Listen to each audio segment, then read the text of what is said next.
সম্মানিত সুধীমণ্ডলী, সাংবাদিক বন্ধুগণ, এ পর্যায়ে আলোচনা নিয়ে আসার জন্য অনুরোধ জানাচ্ছি ঢাকা বিশ্ববিদ্যালয় ছাত্র সংসদের সম্মানিত ভিপি জনাব নুরুল হক নুরুকে।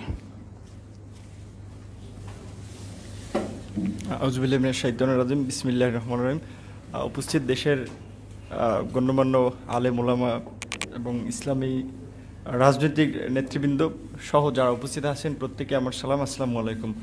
আজকের যে বিষয়টি আলোচনার টপিকস হিসেবে নির্ধারণ করা হয়েছে যে ভারতীয় আগ্রাসনের স্বরূপ এবং আমাদের স্বাধীনতার সংকট, এই হেডলাইনে অনেকে সাহস করে আলোচনা ও আয়োজন করবে না এই হেডলাইনটার কারণে। আপনি যদি দেশের বুদ্ধিজীবী যারা তথাকথিত বুদ্ধিজীবী হিসেবে খুব পরিচিত, মিডিয়া মহলে যাদের একটা চাহিদা আছে, ধরেন যারা বিভিন্ন সময় সুপরামর্শ দিয়ে থাকে, কাজের সময় তাদেরকে পাবে না, তাদের কাছে যদি যান এরকম একটা হেডলাইন নিয়ে, আগেই বলবে যে এই লাইন চেঞ্জ করো, এইটা কীরকম, আমাদের স্বাধীনতা কি সংকটে পড়েছে। তারা বুঝে, কিন্তু তাদের ব্যক্তির উপর একটা আঘাত আসতে পারে, এ কারণে তারা অনেক সময় এগুলো নিয়ে কথা বলতে চায় না, একটু চেপে যায়, অনেক বড় বড় কথা বলে, কিন্তু পরিস্থিতির কারণে অনেকে আবার চায় না যে কারো রোষানলে পড়বে, সে কারণে একটু চেপে যায়। আর বিশেষ করে বর্তমানে বাংলাদেশে আপনি আওয়ামী লীগ বা সরকারে যারাই থাকে, এর আগেও যারা ছিল, সরকারের বিরুদ্ধে কথা বলা যতটা সহজ, তার চেয়ে ভারতের বিরুদ্ধে কথা বলাটা তার চেয়ে কঠিন। এটা সবচেয়ে ভুক্তভোগী আমরা। আপনারা জানেন কিছুদিন আগে ডিসেম্বরে ভারতে যখন এনআরসি সিএ, যেটা ন্যাশনাল রেজিস্টার অফ নাগরিকদের নাগরিক পুঞ্জি যেটা করতে চাইলো, সেটা নিয়ে ওখানে যখন ওখানকার মানুষই তো হিন্দু, বৌদ্ধ, জৈন, খ্রিস্টান সবাই আন্দোলন করলো যে না এইটা কেন হবে, এই ভারতবর্ষে সবাই তাদের নাগরিক। তো সেখানে আমরা দেখলাম যে ভারতের স্বরাষ্ট্রমন্ত্রী ছিল, বিজেপির প্রধান অমিত শাহ, সংসদে দাঁড়িয়ে বললেন যে 1 কোটি অবৈধ মুসলিম অভিবাসী এরা বাংলাদেশে, এটা একটা দেশের সার্বভৌমত্বের প্রতি আঘাত। আমরা যদি ওই সময় প্রতিবাদ না করতাম বা আমরা দেশের মধ্যে প্রতিক্রিয়া না দেখাতাম, তাহলে তারা রোহিঙ্গাদের মতো আরও 1 কোটি বাংলাদেশে ওই মুসলিম, পশ্চিমবঙ্গের মুসলিমদের এখানে চাপিয়ে দেওয়ার একটা প্ল্যান করেছিল। কিন্তু আমাদের সরকার থেকে একটা আনুষ্ঠানিক প্রতিবাদ জানানো হয়নি। আমরা ঢাকা বিশ্ববিদ্যালয় থেকে আন্দোলন করেছিলাম এবং আমি ছাত্রলীগের বিরুদ্ধে অনেক আন্দোলন করেছি, ওইভাবে এরকম ঝামেলা হয়নি। এনআরসি সিএ নিয়ে আন্দোলন করলাম। দেখেন, ডাকসু ঢাকা বিশ্ববিদ্যালয় একটা প্রাতিষ্ঠানিক জায়গা, ছাত্রদের একটা আনুষ্ঠানিক প্ল্যাটফর্ম, এবং এদেশের রাজনীতিতে ডাকসুর একটা গুরুত্বপূর্ণ ভূমিকা ছিল। সেখানে ক্যামেরা ছিল, প্রকাশ্য দিবালোকে 24টা ছেলেকে আহত করেছিল, হামলা করেছিল, এবং সুন্দরভাবে যে ঘটনাগুলো, মারা হামলা টামলার পরে যেখানে সিসিটিভি ছিল, হার্ড ডিস্ক আবার সেফলি সরাই দিছে। এটা কি সরকারের বা ছাত্রলীগের কোনো ঘটনা ছিল? না, এই ঘটনার সাথে আমরা বলছি যে ভারতীয় গোয়েন্দা সংস্থা ইনফ্লুয়েন্স ছিল যে এটা নিয়ে বাংলাদেশে প্রতিবাদ করা যাবে না। এবং এই ধরনের ঘটনাগুলো, যেটা আমার পূর্বের একজন বক্তা বলেছেন, সম্ভবত মুসলিম লীগের সাবেক নেতা, উনি বলেছেন যে বাংলাদেশের মিডিয়াতেও, কিংবা আমি শুধু মিডিয়া বলবো না, বিভিন্ন সেক্টরে তারা ভারতের লোক কিনা সেটা আমি জানি না, তবে ভারতের স্বার্থ আদায় অসংখ্য মানুষ কাজ করে। আপনি মানে চিন্তা করবেন না, তারা খায় দায় বাংলাদেশে, কিন্তু সবসময় চিন্তা করে ভারতের চিন্তাভাবনা, এটা বাস্তবে রয়েছে। কিন্তু আমরা আজকে দেখেন এই করোনাকালীন সময়, যেখানে সারা বিশ্বের মানুষ একটা বাঁচা মরা নিয়ে শঙ্কায় পড়ে গিয়েছিল, সবাই আল্লাহর কাছে মাপ চাইতে শুরু করছিল। সরকারের মন্ত্রী টন্ত্রী, সচিব টচিব ব্রিফিংয়ে দেখেন নাই, সবাই বলছে যে সবাই যার যার সৃষ্টিকর্তার কাছেও প্রার্থনা করেন। অন্যান্য সময় এত কথা বলে না। এমপি মন্ত্রীদের সংসদে দাঁড়ানোর আগে বিসমিল্লাহ, আল্লাহু আকবার, আলহামদুলিল্লাহ অনেকবার, ইনশাল্লাহ বলা শুরু করছে। আমি মনে করছি যে এটা একটা মহামারী চলে আসছে, এটা আমাদেরই তো, যে মুসলিম সে তো ধরেন ধর্মকর্ম নিয়মিত পালন না করলে কিছু বেসিক বিষয় তো জানে, যে যত বালা মুসিবত মানুষের তো হাতের কামাই, তা তো বুঝতে পারছে। কিন্তু এই সময়ে দেখেন বাংলাদেশে, আমরা বাংলাদেশের গণমাধ্যমে দেখি যে সীমান্ত দিয়ে পাগল পাঠাচ্ছে। এখানে পাগল কেমনে আসলো এখানে তো তাদেরকে পাঠানো হয়েছে সুন্দরভাবে, যে কোনো একটা প্রক্রিয়ার মধ্যে দিয়ে। পাগল না তারা গোয়েন্দা, সেটা তো আমি আপনি জানি না। তারপরে আবার দেখুন চলতি বছরে আপনি যদি দেখেন জানুয়ারি থেকে জুন পর্যন্ত 25 জনকে সীমান্তে হত্যা করা হয়েছে। মার্চ থেকেই তো করোনার প্রকোপটা শুরু হলো, যেখানে মানুষ এক প্রকারের সীমান্ত যোগাযোগ বন্ধ করল নানা কারণে, সেখানে গুলি করে মানুষ মেরে ফেললো। অথচ ভারতের সাথে আর যে 5টা দেশের সম্পর্ক, এক জায়গায় একটা গুলির সাউন্ড হয় না। 2017 সালে নেপালের সীমান্তে একজন নেপালিকে, তরুণকে গুলি করা হয়েছিল। সেখানে ভারতে আমাদের দেশের মন্ত্রী মর্যাদার ভারতের নিরাপত্তা উপদেষ্টা অজিত দোভাল, তিনি নেপালিদের কাছে হাত জোর করে ক্ষমা চেয়েছিলেন। আর আমাদের প্রতিনিয়ত মারছে। সরকারকে একটা বিবৃতি জানিয়েছে, ভারত ডোন্ট কেয়ার। বাংলাদেশকে যেটা আপনি যদি দেখেন, ভারত বাংলাদেশকে মনে করে যে তাদের ইতিহাসের একটা পাদটিকা, যে আমাদের লং হিস্ট্রি লিখতে গেলে বাংলাদেশের নামটা আসবে, আমরা ওদেরকে সহযোগিতা করছি বা করতেছি, ওরা আমাদের নিয়ন্ত্রণে আছে। আমাদের বলতে গেলে যেমন রাজনৈতিক দলের যেমন অঙ্গ সহযোগী সংগঠন থাকে, এরা সেরকম একটা। আর মাঝে মাঝে তারা বাংলাদেশে যখন আপনারা এই ধরনের টপিকস নিয়ে আলোচনা করি, মাঝে মাঝে রাজপথে দাঁড়াই, তখন তারা একটা অস্বস্তিতে ভোগে। বাট এছাড়া কিন্তু বাংলাদেশকে তারা ওইভাবে গুরুত্ব দেয় না, কারণ জানে যে এখানকার ক্ষমতার নাটাই, প্রশাসনিক নাটাই, রাজনৈতিক নাটাই সব তাদের হাতে। আপনি চাইলে কিচ্ছু করতে পারবেন না। 1/11-এর সময় পরিস্থিতি দেখেছেন না? 1/11-এর যে সেনাপ্রধান জেনারেল মঈন আহমেদ একটা বই লিখেছে, ওই বইতে লিখেছে যে তারা যখন ক্ষমতা নেবে এখানকার, তিনি ভারতের প্রধানমন্ত্রী মনমোহন সিংকে বলেছিলেন যে এই পরিস্থিতিতে দেশে এরকম হবে, এখন আমরা আপনার সহযোগিতা চাই। তার সহযোগিতা চেয়েছিল, বিকজ তারা বুঝতে পেরেছিল যে তারা আর্মি যদি ক্ষমতায় নেয়, মিলিটারি পাওয়ারে আসে, বা যেহেতু রাজনৈতিক নাটাইটা তাদের হাতে, সুতরাং তাদেরকে লাগবে। তখন তার পজিটিভ একটা রিভিউ ছিল। ইভেন আপনার যে তত্ত্বাবধায়ক সরকার নিয়েও যে ওই সময়ে যে ধরেন তত্ত্বাবধায়ক সরকার ব্যবস্থা নিয়েও কারা গঠিত হবে, কি প্রক্রিয়া ফর্ম হবে, আমাদের সেখান তো ধরেন 2008 সালের নির্বাচন তো আপনার জানেন, অস্কার ফার্নান্দেস তারানকো, জাতিসংঘের মহাসচিব, সহকারী মহাসচিব, নানান ব্যক্তিরা এসেছিল। লন্ডনের ইকোনমিস্ট পত্রিকায় ভারতের প্রভাব নিয়ে তত্ত্বাবধায়ক সরকার গঠনে বা তাদের একেবারে জড়িত হওয়া নিয়ে বেশ বিশ্লেষণধর্মী কয়েকটা রিপোর্ট প্রকাশ করেছিল। তার মানে যে ওই তত্ত্বাবধায়ক সরকার গঠন প্রক্রিয়ায় ভারতের সেখানে একেবারেই ডাইরেক্ট ইন্টারফেয়ার ছিল। আবার সেই তত্ত্বাবধায়ক সরকার ব্যবস্থা বাংলাদেশ, যে আওয়ামী লীগ একসময় রাজপথে লড়াই করেছে বা সব দলগুলো, আবার আওয়ামী লীগ এসে কলমের খোঁজায় সেই তত্ত্বাবধায়ক সরকার ব্যবস্থা দূর করে দিল। যেহেতু ভারত তত্ত্বাবধায়ক সরকার ব্যবস্থায় সমর্থন ছিল, হয়তো রিমুভ করার পেছনেও তাদের একটা ইঙ্গিত ছিল যে তোমরা করো, আমরা আছি তোমাদের পিছনে। কারণ বাংলাদেশের কূটনৈতিক সম্পর্ক যদি দেখেন, সেখানে ভারতের সাথে 90-এর দশক সময়টা মোটামুটি একটু লিবারেল, একটু সক্রিয় কূটনৈতিক সম্পর্ক ছিল। বাট এর আগে যদি বঙ্গবন্ধু হত্যার পরে বা বঙ্গবন্ধুর স্বাধীনতার পরে, যেখানে একজন বক্তা বলেছিলেন না, বঙ্গবন্ধু প্রথম এয়ারপোর্টে নেমেই হাত মিলানোর আগে বলেছিলেন তোমার সৈন্যদেরকে আমার দেশ থেকে কবে নেবা। কারণ বঙ্গবন্ধু বুঝতে পেরেছিলেন যে তার রাজনীতি তো 2 দিনের রাজনীতি না, এই অনেক আগে থেকে রাজনীতি করে তিনি বুঝতে পেরেছিলেন যে আমার দেশকে নিরাপদ করতে হলে, আমার দেশকে বিদেশে আধিপত্য মুক্ত করতে হবে, ভারতের সৈন্যরা যেহেতু দেশে ঢুকে পড়েছে তাদেরকে বের করে নিতে হবে। সেটা সাহসের সহিত বলেছিলেন বঙ্গবন্ধু। এবং ভারত আমাদের মুক্তিযুদ্ধে সহযোগিতা করেছিল, আমরা গ্রেটফুল, আমরা তাদের মঙ্গল কামনা করি সব সময়। কিন্তু তার মানে তো এই না যে তারা আমাদেরকে সীমান্তে মারবে, বর্ষার সময় ফারাক্কা ব্যারেজের গেট খুলে প্রতি বছর ডুবিয়ে মারবে, আর আমরা বলতে থাকবো ভারতের সাথে আমাদের রক্তের সম্পর্ক, ভারতের সাথে আমাদের রাখির বন্ধনের সম্পর্ক। এই কথা যারা বলে থাকেন, হয় তারা আহাম্মক, না হলে তারা ভারতের দালাল একেবারে, যারা এই কথা বলে থাকেন। আমরা তো বলছি যে আমরা ভারতের প্রতি কৃতজ্ঞ, তাদের মানুষের সাথে আমাদের মানুষের তো খুব বেশি বৈপরীত্য নাই, কিন্তু বৈপরীত্যটা হচ্ছে রাষ্ট্রীয় পর্যায় থেকে। কারণ তারা এখানকার রাজনীতিটাকে এমনভাবে প্রভাবিত করে যে ক্ষমতায় যাওয়ার ক্ষেত্রে দেখেন, এই যে সীমান্ত হত্যাকাণ্ড ঘটছে না, এটা কি স্বাভাবিক কোনো ঘটনা? একটা দেশের কয়টা রাজনৈতিক দল সেটা নিয়ে প্রতিবাদ করছে, বিভিন্ন বিষয়ে তো প্রতিবাদ করে। এনআরসি সিএ নিয়ে যখন বলা হলো 1 কোটি মুসলিমকে বাংলাদেশে পাঠিয়ে দেওয়া হবে, রাষ্ট্রীয় পর্যায় থেকে কয়টা দল প্রতিবাদ জানাইছে? কারণ কেউ চায় নাই যে দাদাবাবুরা যাতে অসন্তুষ্ট হোক। এরকম একটা ভারত তোষণের রাজনীতি এখানে চলছে দীর্ঘদিন ধরে। আর বঙ্গবন্ধু এবং আরেকজন বক্তা বলেছেন যে বঙ্গবন্ধু এবং জিয়া হত্যাকাণ্ডের পেছনে আমরা মনে করি এটি দেশীয় কোনো ঘটনা ছিল না, আন্তর্জাতিক একটা বিশাল চক্রান্ত ছিল, এবং সেখানে হতে পারে ভারতের ইনভলভমেন্টও থাকতে পারে। বিকজ আপনি যদি দেখেন, বাংলাদেশকে ভারত সহযোগিতা করছে। 74 সালে আবার ভারত চেয়েছিল যে বাংলাদেশকে ব্যবহার করবে, তারা যে পাকিস্তান থেকে ছুটাইয়া তারপরে তাদের স্বার্থে ব্যবহার করবে। 74 সালে যখন ওআইসি, ইসলামিক দেশগুলোর যে সংস্থা, 74-এ যখন ওখানে যাবেন, বঙ্গবন্ধু সিদ্ধান্ত নেন, ইন্দিরা গান্ধী কিন্তু বঙ্গবন্ধুকে মানে তার মেসেজ পাঠিয়ে না যাওয়ার জন্য অনুরোধ করেছিলেন। বঙ্গবন্ধু কিন্তু গিয়েছিলেন, কারণ তিনি বুঝলেন এখানকার 90% মানুষ মুসলিম, সুতরাং আমি কেন মুসলমান দেশগুলোর সাথে একটা সহযোগিতার সম্পর্ক গড়ে তুলব না। তিনি কিন্তু গিয়েছিলেন। তারপর 74-এ স্থল সীমান্ত চুক্তি নিয়ে, পানি বন্টনের স্বল্পমেয়াদী চুক্তি নিয়ে ভারতের সাথে কিন্তু একটা অসন্তোষ তৈরি হয়েছিল।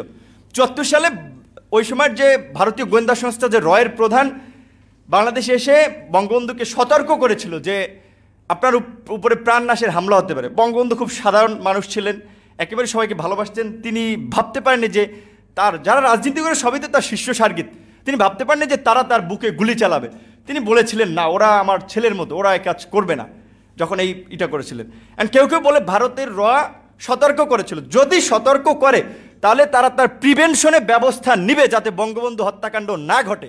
অনেকের ধারণা, রাজনৈতিক বিশ্লেষকদের, হয় তিনি বঙ্গবন্ধুকে একটা সতর্কতা করেছিলেন অথবা বঙ্গবন্ধুকে এক প্রকারের হুমকি দিয়েছিলেন যাতে বঙ্গবন্ধু ভারতের উপরে আবার ডিপেন্ডেবল হয়, যে আমাকে বাঁচাও, সেভ করার জন্য ভারতের সাহায্য চায়। সেটা তো বঙ্গবন্ধু তাদেরকে বলেন নাই যে না তোমরা আমাকে রক্ষা করো দলে, সেটা বঙ্গবন্ধু বলেন নাই, কারণ তার আস্থা ছিল যে তার দেশের জনগণ তার বুকে গুলি চালাবে না। তো সে কারণে অনেকের ধারণা যে সেই ঘটনায় ভারতেরও সংশ্লিষ্টতা থাকতে পারে। শুধু আমরা সেটা একটা আন্তর্জাতিক তদন্ত কমিটি করার মাধ্যমে জিয়াউর রহমান এবং বঙ্গবন্ধু হত্যাকাণ্ডের আমরা বিচার দাবি করি। বাংলাদেশের স্বাধীনতার সার্বভৌমত্বের স্বার্থে এটা প্রয়োজন, কারণ আজকে রাজনৈতিকভাবে একদল আরেকদলকে দোষারোপ করলে এর সমাধান হবে না। এবং জিয়াউর রহমান এবং বঙ্গবন্ধু দুজনই একেবারে দেশপ্রেমিক মানুষ ছিলেন। যেমন যখন ওই সময় ধরেন ৭৫-এর পরে যখন আওয়ামী লীগ ভারতের সাথে সম্পর্কটা একটু টানপোড়েন, তখন কিন্তু জিয়াউর রহমানের উদ্যোগে যে সার্ক গঠিত হয়েছিল, দক্ষিণ এশিয়ার আঞ্চলিক সহযোগী সংস্থা, সেখানে বাংলাদেশ একটা ভূমিকা পালন করেছিল। হয়তো ভারত তো সবসময় চেয়েছিল তাদের প্রতিদ্বন্দ্বী চিরশত্রু পাকিস্তান, চীন, তাদের সাথে একটা খারাপ সম্পর্ক রাখার জন্য। আমাদের তো সবার সাথেই সুসম্পর্ক দরকার, যেটা বঙ্গবন্ধু ওই সময় পররাষ্ট্র নীতি যে সময় ঠিক করেছিলেন যে কারোর সাথে বৈরিতা না, সকলের সাথে বন্ধুত্ব। কিন্তু সেটার বাস্তব চিত্র যেটা বলেছে আমরা বর্তমানে বঙ্গবন্ধু কন্যা মাননীয় প্রধানমন্ত্রীর কাছ থেকে দেখি না, বরঞ্চ তিনি যখন বাংলাদেশে প্রেস কনফারেন্সে করে বলে যে ভারতকে যা দিয়েছি তা সারা জীবন মনে রাখবে, সেটা জাতি হিসেবে আমাদেরকে খুব হতাশ করে। এবং আমাদের দেশের প্রধানমন্ত্রী যখন এই কথা বলে তখন আমাদেরকে ক্ষুব্ধ করে। আপনারা দেখেছেন যে কিছুদিন আগে যে পেজ নিয়ে যে একটা কাণ্ড হলো, আমরা তাদের পুজোর ইলিশ পাঠালাম এক জাহাজ, তার পরের দিনই তারা পেঁয়াজ দেওয়া বন্ধ করে দিল। আমাদের সরকারের একটা মানে সামর্থ্য হয় না যে কেন তোমরা বন্ধ করছো, কারণ তোমাদের সাথে তোমার চুক্তি যেটা কন্টিনিউয়াসলি আসতে থাকবে, হঠাৎ করে তুমি বন্ধ করতে পারো, তুমি মেসেজ দিতে হবে আমাকে যে আমার আগামী মাস থেকে সংকট, সেটা তো তুমি দাওনি।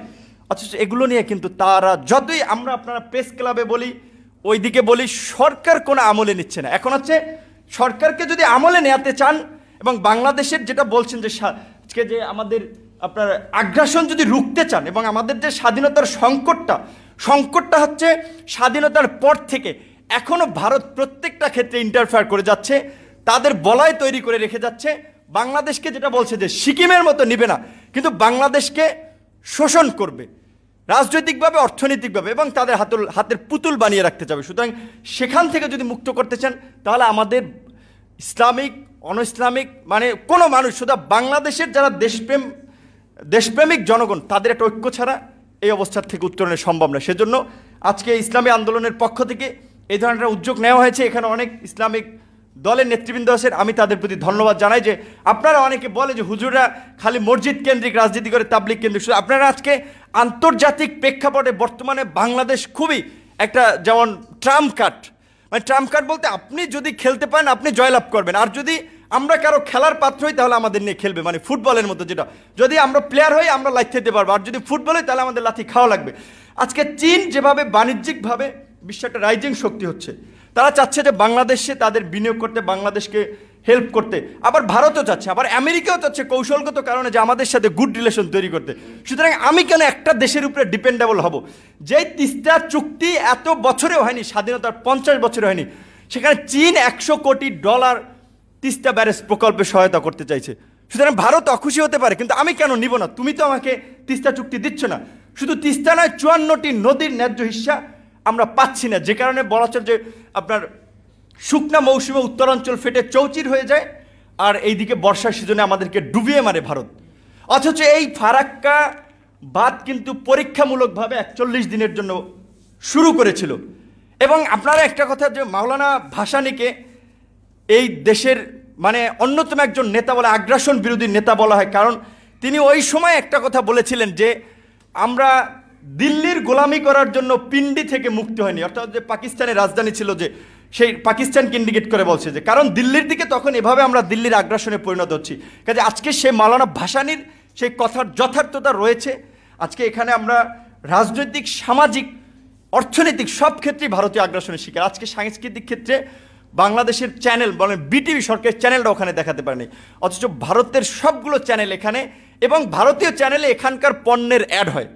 আর তাদের সংস্কৃতি অনেকে বলার চেষ্টা করে থাকেন যে ভারতীয় সংস্কৃতি আমাদের সংস্কৃতিটা মেলবন্ধন রয়েছে, তাদের সংস্কৃতির ক্ষেত্রে অনেক ক্ষেত্রে আমাদের ডিফারেন্স আছে, এটা মনে রাখতে হবে। কারণ আমাদের এখানকার সামাজিক মূল্যবোধ অনেকটা ভিন্ন রকম। আমরা এখানে হতে পারে একটা বিশ্ববিদ্যালয়ে পড়ুয়া একজন ছেলে টি শার্ট পরে, জিন্স পরে, কিন্তু সেও নামাজ কালাম পরে এবং ধর্ম যেই জিনিসটাকে একেবারে ব্যান করে সেটার প্রতি তার খুব একটা আগ্রহ থাকে না। কিন্তু এখন এই যে দেখেন সোশ্যাল মিডিয়ার পেজ মেজ ভারতীয় বিভিন্ন সিরিয়াল টিরিয়াল, তারপরে আরও কি যেন বলে আপনার অনেকগুলো, এগুলো বাংলাদেশের যুব সমাজকে কিংবা বাংলাদেশের সাংস্কৃতিক ক্ষেত্রে একটা বড় ধরনের আগ্রাসন।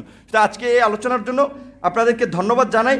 এবং আরেকটা কথা বলি শেষ করব, যেটা আমি বলছিলাম যে বাংলাদেশ এখন আন্তর্জাতিক ক্ষেত্রে খুবই গুরুত্বপূর্ণ। যেমন চায়না যেমন ওয়ান বেল্ট ওয়ান রোড প্রকল্পে বাংলাদেশকে নিতে চাচ্ছে, আমেরিকা সহ আবার তার মিত্ররা আবার আপনার এশিয়া প্যাসিফিক করিডোর করতে চাচ্ছে, সেখানেও তারা বাংলাদেশকে চাচ্ছে। ভারত সহযোগিতা করতে চাচ্ছে, আমাদেরকে আমেরিকা চাচ্ছে, চায়না চাচ্ছে। আমাদের স্বার্থের জন্য যাদের সাথে সম্পর্ক করার দরকার সেই সম্পর্কটা করতে হবে। আর আজকে যেহেতু ইসলামিক দল সময়ের এখানে প্রোগ্রাম, সেজন্য একটা কথা বলে শেষ করব। আমাদের দেশে রাষ্ট্রধর্ম ইসলাম, আপনারা খুব সন্তুষ্ট আছেন, রাষ্ট্রধর্ম ইসলাম, সেটা নিয়ে আমি বলছি না, আমি বলছি কিন্তু এখানকার যারা ইসলাম বা ধর্মের ক্ষেত্রে কতটুকু মূল্যায়ন পায় মানুষ। আপনি দাড়ি টুপি নিয়ে যদি চাকরি বাকরির একটা ভাইবা বোর্ডে যান, হয়তো খুব কম মানুষ আপনাকে প্রেফার করবে যে এই লোকটাকে আমরা নেই। ম্যাক্সিমাম লোকের একটা বিরূপ ধারণা যে হুজুরদের। তাহলে এই পরিবেশটা কেন তৈরি হলো? এই ব্যারিয়ারটাও ভাঙার জন্য আপনাদেরকে সমাজের সকল ধারায় মিশতে হবে, সকল জায়গায় আপনাদের প্রতিনিধিত্ব নিশ্চিত করতে হবে, এবং আপনাদেরকেও আপনাদের জায়গা থেকে দাবি জানাতে হবে। শিক্ষকদের সংগঠন আছে, শিক্ষক সমিতি, আমলাদের সংগঠন আছে, আপনাদেরও যারা বিশেষ করে ধর্মীয় বিষয়গুলোকে খুব ভালোভাবে ছড়িয়ে দিতে চান বা এই বিষয়গুলো নিয়ে কাজ করেছেন, ইসলামিক চিন্তাভাবনা করেন, তাদেরকেও এই বিষয়টা আজকে সামনে আনতে হবে যে মাদ্রাসার ছাত্রদেরকে কেন বিভিন্ন ক্ষেত্রে বৈষম্যের শিকার করা হয়। দাওরা হাদিসকে মাস্টার্সের সমমান দিছে, কিন্তু দাওরা হাদিসের মাস্টার্সের সার্টিফিকেট নিয়ে একটা ছেলে জেনারেল লাইনের ছেলের সাথে কি চাকরির প্রতিযোগিতায় কোথাও টিকবে না। কারণ সে তো বাংলা ইংলিশ যেই প্যাটার্নে কোশ্চেন হয় সেটা তো সে পরে আসে নাই, ওইভাবে চর্চা করে আসে নাই। প্রয়োজনে তাদের জন্য যে কর্মক্ষেত্রগুলো আছে সেখানে তাদেরকে ব্যবস্থা করতে হবে কর্মসংস্থানের। আপনি একজন ইমামের পিছনে নামাজ পড়তে পারেন, রাষ্ট্রপতিও তার পিছনে নামাজ পড়তে পারে। আপনি ওই ইমামকে একটা মন্ত্রিত্ব দেবেন, তা তো দিবেন না, তার পিছনে নামাজ পড়তে পারেন, মন্ত্রীও দাঁড়াই যায়। কিন্তু সুতরাং যাদের যেখানে প্রয়োজন আপনাদের অধিকার আদায়ের জন্য আপনাদেরকে কথা বলতে হবে। রাজনীতির পাশাপাশি এই যে মাদ্রাসার ছাত্র বড় একটা গোষ্ঠী, তারা যে বৈষম্য শিকার, এটাও তুলে নিয়ে আসতে হবে। এবং আজকের এই আয়োজনের জন্য বা আমাকেও ছাত্রনেতা হিসেবে এখানে ইনভাইট করার জন্য আপনাদেরকে ধন্যবাদ জানাই। আসসালামু আলাইকুম। অসংখ্য ধন্যবাদ বাংলাদেশের ছাত্র সমাজের প্রতিনিধি ডাকসুর ভিপি নুরুল হক নুরুকে। একটি বিষয়ে বলা প্রয়োজন, আসলে ভারতের যে কোনো আগ্রাসন, যে কোনো অন্যায়ের বিরুদ্ধে কিন্তু ইসলামী আন্দোলন বাংলাদেশ সবসময় রাজপথে অবতীর্ণ হয়েছিল।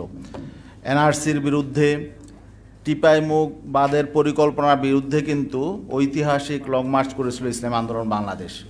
এনআরসি সিএ এর বিরুদ্ধে রাজপথে অবতীর্ণ হয়েছিল ইসলামী আন্দোলন বাংলাদেশ। ইভেন যখন বঙ্গবন্ধুর জন্ম শতবার্ষিকী উদযাপনের অনুষ্ঠানে নরেন্দ্র মোদীকে দাওয়াত করা হয়েছিল, সেটারও তীব্র প্রতিবাদে কিন্তু মাঠে ময়দানে অবতীর্ণ হয়েছিল ইসলামী আন্দোলন বাংলাদেশ। যাই হোক, ইসলামী আন্দোলন বাংলাদেশ কিন্তু এই মানে ভারত জুজুতে কোনো রাজনৈতিক কর্মসূচি থেকে নিবৃত থাকে না, বরং যেটা যখন বলা প্রয়োজন সেটা সাহসের সাথে বলার চেষ্টা করে, জনগণকে সচেতন করার চেষ্টা করে।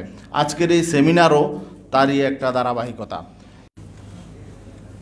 সম্মানিত সুধীমণ্ডলী, সাংবাদিক বন্ধুগণ, এ পর্যায়ে আলোচনা নিয়ে আসার জন্য অনুরোধ জানাচ্ছি ঢাকা বিশ্ববিদ্যালয় ছাত্র সংসদের সম্মানিত ভিপি জনাব নুরুল হক নুরুকে।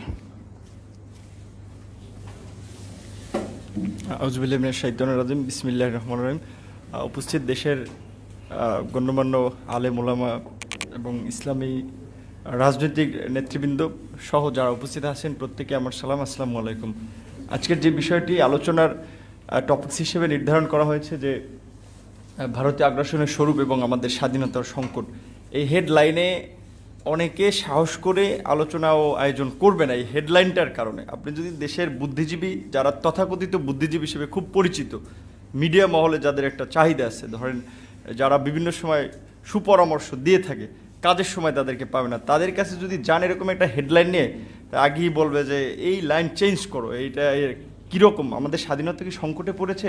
মানে তারা বুঝে, কিন্তু তাদের ব্যক্তির উপর একটা আঘাত আসতে পারে, এ কারণে তারা অনেক সময় এগুলো নিয়ে কথা বলতে চায় না, একটু চেপে যায়, অনেক বড় বড় কথা বলে, কিন্তু পরিস্থিতির কারণে অনেকে আবার চায় না যে কারো রোষানলে পড়বে, সে কারণে একটু চেপে যায়। আর বিশেষ করে বর্তমানে বাংলাদেশে আপনি আওয়ামী লীগ বা সরকারে যারাই থাকে, এর আগেও যারা ছিল, সরকারের বিরুদ্ধে কথা বলা যতটা সহজ, তার চেয়ে ভারতের বিরুদ্ধে কথা বলাটা তার চেয়ে কঠিন। এটা সবচেয়ে ভুক্তভোগী আমরা। আপনারা জানেন কিছুদিন আগে ডিসেম্বরে ভারতে যখন এনআরসি সিএ, যেটা ন্যাশনাল রেজিস্টার অফ নাগরিকদের নাগরিক পুঞ্জি যেটা করতে চাইলো, সেটা নিয়ে ওখানে যখন ওখানকার মানুষই তো হিন্দু, বৌদ্ধ, জৈন, খ্রিস্টান সবাই আন্দোলন করলো যে না এইটা কেন হবে, এই ভারতবর্ষে সবাই তাদের নাগরিক। তো সেখানে আমরা দেখলাম যে ভারতের স্বরাষ্ট্রমন্ত্রী ছিল, বিজেপির প্রধান অমিত শাহ, সংসদে দাঁড়িয়ে বললেন যে 1 কোটি অবৈধ মুসলিম অভিবাসী এরা বাংলাদেশে, এটা একটা দেশের সার্বভৌমত্বের প্রতি আঘাত। আমরা যদি ওই সময় প্রতিবাদ না করতাম বা আমরা দেশের মধ্যে প্রতিক্রিয়া না দেখাতাম, তাহলে তারা রোহিঙ্গাদের মতো আরও 1 কোটি বাংলাদেশে ওই মুসলিম, পশ্চিমবঙ্গের মুসলিমদের এখানে চাপিয়ে দেওয়ার একটা প্ল্যান করেছিল। কিন্তু আমাদের সরকার থেকে একটা আনুষ্ঠানিক প্রতিবাদ জানানো হয়নি। আমরা ঢাকা বিশ্ববিদ্যালয় থেকে আন্দোলন করেছিলাম এবং আমি ছাত্রলীগের বিরুদ্ধে অনেক আন্দোলন করেছি, ওইভাবে এরকম ঝামেলা হয়নি। এনআরসি সিএ নিয়ে আন্দোলন করলাম। দেখেন, ডাকসু, ঢাকা বিশ্ববিদ্যালয় একটা প্রাতিষ্ঠানিক জায়গা, ছাত্রদের একটা আনুষ্ঠানিক প্ল্যাটফর্ম, এবং এদেশের রাজনীতিতে ডাকসুর একটা গুরুত্বপূর্ণ ভূমিকা ছিল। সেখানে ক্যামেরা ছিল, প্রকাশ্য দিবালোকে 24টা ছেলেকে আহত করেছিল, হামলা করেছিল, এবং সুন্দরভাবে যে ঘটনাগুলো, মারা হামলা টামলার পরে যেখানে সিসিটিভি ছিল, হার্ড ডিস্ক আবার সেফলি সরাই দিছে। এটি কি সরকারের বা ছাত্রলীগের কোনো ঘটনা ছিল? না, এই ঘটনার সাথে আমরা বলছি যে ভারতীয় গোয়েন্দা সংস্থা ইনফ্লুয়েন্স ছিল যে এটা নিয়ে বাংলাদেশে প্রতিবাদ করা যাবে না। এবং এই ধরনের ঘটনাগুলো, যেটা আমার পূর্বের একজন বক্তা বলেছেন, সম্ভবত মুসলিম লীগের সাবেক নেতা, উনি বলেছেন যে বাংলাদেশের মিডিয়াতেও, কিংবা আমি শুধু মিডিয়া বলবো না, বিভিন্ন সেক্টরে তারা ভারতের লোক কিনা সেটা আমি জানি না, তবে ভারতের স্বার্থ আদায় অসংখ্য মানুষ কাজ করে। আপনি মানে চিন্তা করবেন না, তারা খায় দায় বাংলাদেশে, কিন্তু সবসময় চিন্তা করে ভারতের চিন্তা ভাবনা, এটা বাস্তবে রয়েছে। কিন্তু আমরা আজকে দেখেন এই করোনাকালীন সময়, যেখানে সারা বিশ্বের মানুষ একটা বাঁচা মরা নিয়ে শঙ্কায় পড়ে গিয়েছিল, সবাই আল্লাহর কাছে মাপ চাইতে শুরু করছিল। সরকারের মন্ত্রী টন্ত্রী, সচিব টচিব ব্রিফিংয়ে দেখেন নাই, সবাই বলছে যে সবাই যার যার সৃষ্টিকর্তার কাছেও প্রার্থনা করেন। অন্যান্য সময় এত কথা বলে না। এমপি মন্ত্রীদের সংসদে দাঁড়ানোর আগে বিসমিল্লাহ, আল্লাহু আকবার, আলহামদুলিল্লাহ অনেকবার ইনশাল্লাহ বলা শুরু করছে। আমি মনে করছি যে এটা একটা মহামারী চলে আসছে, এটা আমাদেরই তো, যে মুসলিম সে তো ধরেন ধর্মকর্ম নিয়মিত পালন না করলে কিছু বেসিক বিষয় তো জানে, যে যত বালা মুসিবত মানুষের তো হাতের কামাই, তা তো বুঝতে পারছে। কিন্তু এই সময়ে দেখেন বাংলাদেশে, আমরা বাংলাদেশের গণমাধ্যমে দেখি যে সীমান্ত দিয়ে পাগল পাঠাচ্ছে। এখানে পাগল কেমনে আসলো এখানে তো তাদেরকে পাঠানো হয়েছে সুন্দরভাবে, যে কোনো একটা প্রক্রিয়ার মধ্যে দিয়ে। পাগল না তারা গোয়েন্দা, সেটা তো আমি আপনি জানি না। তারপরে আবার দেখুন চলতি বছরে আপনি যদি দেখেন, জানুয়ারি থেকে জুন পর্যন্ত 25 জনকে সীমান্তে হত্যা করা হয়েছে। মার্চ থেকেই তো করোনার প্রকোপটা শুরু হলো, যেখানে মানুষ এক প্রকারের সীমান্ত যোগাযোগ বন্ধ করল নানা কারণে, সেখানে গুলি করে মানুষ মেরে ফেললো। অথচ ভারতের সাথে আর যে 5টা দেশের সম্পর্ক, এক জায়গায় একটা গুলির সাউন্ড হয় না। 2017 সালে নেপালের সীমান্তে একজন নেপালিকে, তরুণকে গুলি করা হয়েছিল। সেখানে ভারতে আমাদের দেশের মন্ত্রী মর্যাদার ভারতের নিরাপত্তা উপদেষ্টা অজিত দোভাল, তিনি নেপালিদের কাছে হাত জোর করে ক্ষমা চেয়েছিলেন। আর আমাদের প্রতিনিয়ত মারছে। সরকারকে একটা বিবৃতি জানিয়েছে যে ভারত ডোন্ট কেয়ার। বাংলাদেশকে, যেটা আপনি যদি দেখেন, ভারত বাংলাদেশকে মনে করে যে তাদের ইতিহাসের একটা পাদটিকা, যে আমাদের লং হিস্ট্রি লিখতে গেলে বাংলাদেশের নামটা আসবে, আমরা ওদেরকে সহযোগিতা করছি বা করতেছি, ওরা আমাদের নিয়ন্ত্রণে আছে। আমাদের বলতে গেলে যেমন রাজনৈতিক দলের যেমন অঙ্গ সহযোগী সংগঠন থাকে, সেরকম একটা। আর মাঝে মাঝে তারা বাংলাদেশে, যখন আপনারা এই ধরনের টপিকস নিয়ে আলোচনা করি, মাঝে মাঝে রাজপথে দাঁড়াই, তখন তারা একটা অস্বস্তিতে ভোগে। বাট এছাড়া কিন্তু বাংলাদেশকে তারা ওইভাবে গুরুত্ব দেয় না, কারণ জানে যে এখানকার ক্ষমতার নাটাই, প্রশাসনিক নাটাই, রাজনৈতিক নাটাই সব তাদের হাতে, আপনি চাইলে কিচ্ছু করতে পারবেন না। 1/11-এর সময় পরিস্থিতি দেখেছেন না?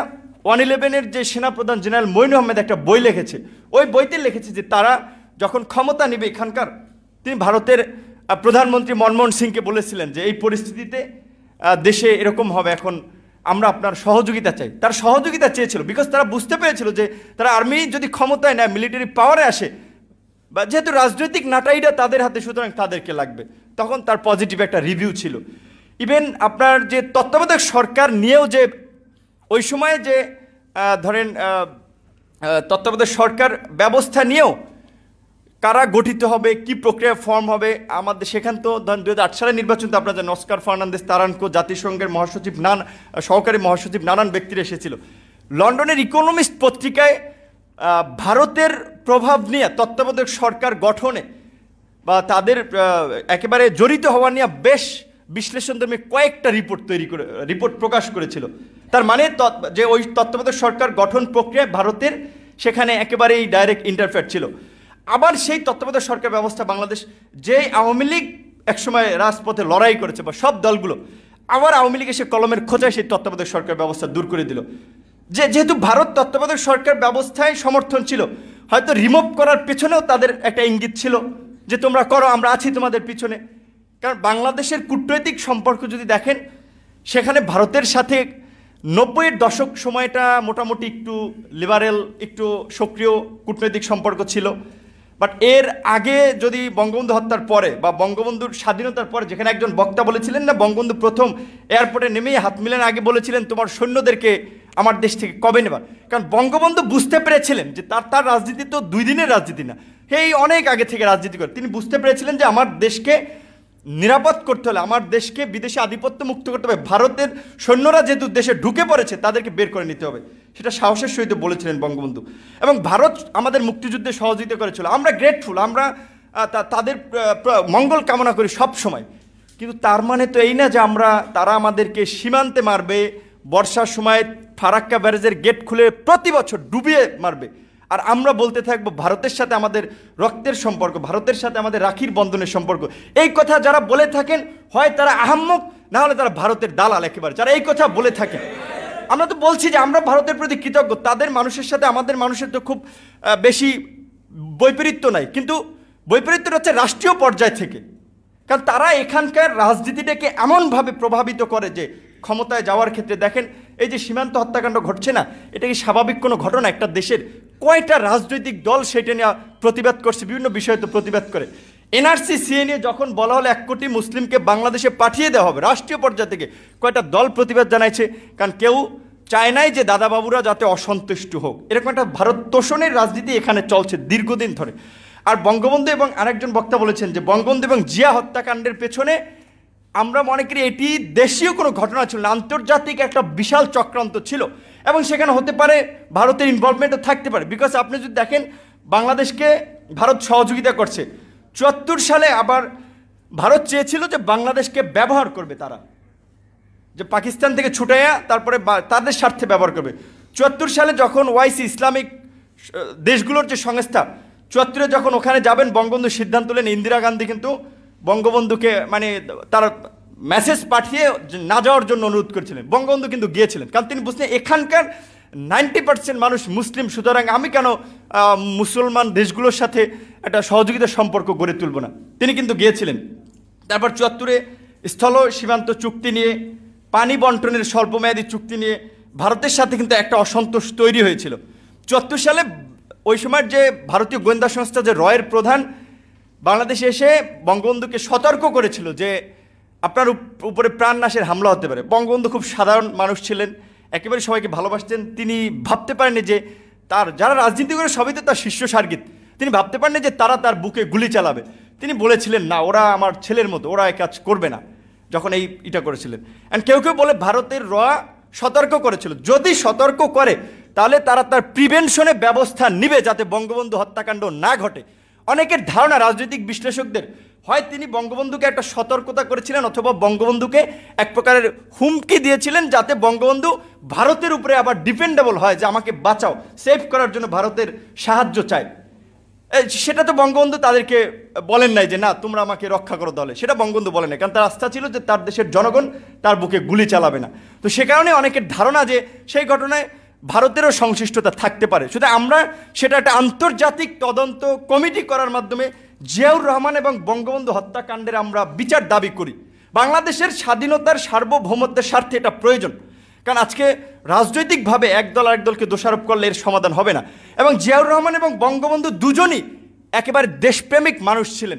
যেমন যখন ওই সময় ধরেন ৭৫-এর পরে যখন আওয়ামী লীগ ভারতের সাথে সম্পর্কটা একটু টানপোড়েন, তখন কিন্তু জিয়াউর রহমানের উদ্যোগে যে সার্ক গঠিত হয়েছিল, দক্ষিণ এশিয়ার আঞ্চলিক সহযোগী সংস্থা, সেখানে বাংলাদেশ একটা ভূমিকা পালন করেছিল। হয়তো ভারত তো সবসময় চেয়েছিল তাদের প্রতিদ্বন্দ্বী চিরশত্রু পাকিস্তান, চীন, তাদের সাথে একটা খারাপ সম্পর্ক রাখার জন্য। আমাদের তো সবার সাথেই সুসম্পর্ক দরকার, যেটা বঙ্গবন্ধু ওই সময় পররাষ্ট্র নীতি যে সময় ঠিক করেছিলেন যে কারোর সাথে বৈরিতা না, সকলের সাথে বন্ধুত্ব। কিন্তু সেটার বাস্তব চিত্র যেটা বলেছে আমরা বর্তমানে বঙ্গবন্ধু কন্যা মাননীয় প্রধানমন্ত্রীর কাছ থেকে দেখি না, বরঞ্চ তিনি যখন বাংলাদেশে প্রেস কনফারেন্সে করে বলে যে ভারতকে যা দিয়েছি তা সারা জীবন মনে রাখবে, সেটা জাতি হিসেবে আমাদেরকে খুব হতাশ করে। এবং আমাদের দেশের প্রধানমন্ত্রী যখন এই কথা বলে তখন আমাদেরকে ক্ষুব্ধ করে। আপনারা দেখেছেন যে কিছুদিন আগে যে পেজ নিয়ে যে একটা কাণ্ড হলো, আমরা তাদের পুজোর ইলিশ পাঠালাম এক জাহাজ, তারপরের দিনই তারা পেঁয়াজ দেওয়া বন্ধ করে দিল। আমাদের সরকারের একটা মানে সামর্থ্য হয় না যে কেন তোমরা বন্ধ করছো, কারণ তোমাদের সাথে তোমার চুক্তি যেটা কন্টিনিউসলি আসতে থাকবে, হঠাৎ করে তুমি বন্ধ করতে পারো, তুমি মেসেজ দিতে হবে আমাকে যে আমার আগামী মাস থেকে সংকট, সেটা তো তুমি দাওনি। অথচ এগুলো নিয়ে কিন্তু তারা যতই আমরা আপনারা প্রেস ক্লাবে বলি, ওইদিকে বলি, সরকার কোনো আমলে নিচ্ছে না। এখন হচ্ছে সরকারকে যদি আমলে নেওয়াতে চান এবং বাংলাদেশের যেটা বলছেন যে আজকে যে আমাদের আপনার আগ্রাসন যদি রুখতে চান এবং আমাদের যে স্বাধীনতার সংকটটা হচ্ছে স্বাধীনতার পর থেকে এখনো ভারত প্রত্যেকটা ক্ষেত্রে ইন্টারফেয়ার করে যাচ্ছে, তাদের বলয় তৈরি করে রেখে যাচ্ছে। বাংলাদেশকে যেটা বলছে যে সিকিমের মতো নিবে না, কিন্তু বাংলাদেশকে শোষণ করবে রাজনৈতিকভাবে, অর্থনৈতিকভাবে, এবং তাদের হাতের পুতুল বানিয়ে রাখতে যাবে। সুতরাং সেখান থেকে যদি মুক্ত করতে চান তাহলে আমাদের ইসলামিক অন ইসলামিক মানে কোনো মানুষ, শুধু বাংলাদেশের যারা দেশপ্রেমিক জনগণ, তাদের একটা ঐক্য ছাড়া এই অবস্থার থেকে উত্তরণের সম্ভব না। সেজন্য আজকে ইসলামী আন্দোলনের পক্ষ থেকে এই ধরনের একটা উদ্যোগ নেওয়া হয়েছে। এখানে অনেক ইসলামিক দলের নেতৃবৃন্দ আছেন, আমি তাদের প্রতি ধন্যবাদ জানাই। যে আপনারা অনেকে বলে যে হুজুররা খালি মসজিদ কেন্দ্রিক রাজনীতি করে, তাবলিগ কেন্দ্রিক, আপনারা আজকে আন্তর্জাতিক প্রেক্ষাপটে বর্তমানে বাংলাদেশ খুবই একটা যেমন ট্রাম্প কার্ড, মানে ট্রাম্প কার্ড বলতে আপনি যদি খেলতে পারেন আপনি জয়লাভ করবেন, আর যদি আমরা কারো খেলার পাত্র হই তাহলে আমাদের নিয়ে খেলবে, মানে ফুটবলের মতো, যেটা যদি আমরা প্লেয়ার হই আমরা লাথি দিতে পারবো, আর যদি ফুটবল হই তাহলে আমাদের লাথি খাওয়া লাগবে। আজকে চীন যেভাবে বাণিজ্যিকভাবে বিশ্ব একটা রাইজিং শক্তি হচ্ছে, তারা চাচ্ছে যে বাংলাদেশে তাদের বিনিয়োগ করতে, বাংলাদেশকে হেল্প করতে, আবার ভারতও চাচ্ছে, আবার আমেরিকাও চাচ্ছে কৌশলগত কারণে যে আমাদের সাথে গুড রিলেশন তৈরি করতে। সুতরাং আমি কেন একটা দেশের উপরে ডিপেন্ডেবল হব? যেই তিস্তা চুক্তি এত বছরেও হয়নি, স্বাধীনতার 50 বছরে হয়নি, সেখানে চীন $100 কোটি তিস্তা ব্যারেজ প্রকল্পে সহায়তা করতে চাইছে। সুতরাং ভারত অখুশি হতে পারে, কিন্তু আমি কেন নিব না? তুমি তো আমাকে তিস্তা চুক্তি দিচ্ছ না। শুধু তিস্তা নয়, 54টি নদীর ন্যায্য হিস্সা আমরা পাচ্ছি না, যে কারণে বলা চলে যে আপনার শুকনা মৌসুমে উত্তরাঞ্চল ফেটে চৌচির হয়ে যায়, আর এইদিকে বর্ষার সিজনে আমাদেরকে ডুবিয়ে মারে ভারত। অথচ এই ফারাক্কা